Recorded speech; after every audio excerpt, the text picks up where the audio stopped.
여러분 안녕하십니까? KBS 아메리카 뉴스입니다.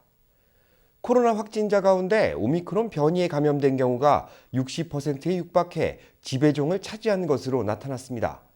무증상 감염자의 의무 격리 기간도 기존 10일에서 5일로 줄어들었습니다.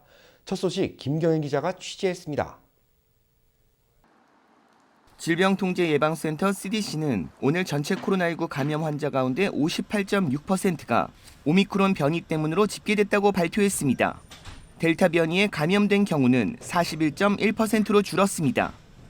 오미크론 확산으로 일주일 평균 하루 확진자는 20만 명을 훨씬 넘기며 2주 전보다 2배 이상 늘었습니다. 방역 책임자인 앤서니 파우치 소장은 오미크론 변이가 확산했다가 최근 진정 국면을 맞은 남아프리카 공화국처럼 미국도 당분간 감염자가 크게 늘겠지만 머지않아 전적으로 상황이 호전될 것으로 예상한다고 밝혔습니다.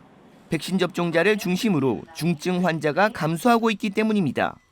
그러나 백신 미접종자가 아직도 많아 입원 환자는 급증할 것으로 우려했습니다. CDC는 코로나 확진자 급증에 자가격리 인구도 크게 늘고 있어 의무 격리 기간을 기존 10일에서 5일로 단축할 것을 권고했습니다. 오미크론 변이 확산에 따른 인력 부족 사태 속에 무증상자의 격리 기간을 대폭 줄이기 위한 방안입니다. 이 권고에 따르면 코로나에 걸려도 5일 격리 후 증상이 없다면 6일째 일상으로 복귀가 가능한데 복귀하더라도 5일 동안은 다른 사람과 있을 때 마스크를 써야 합니다.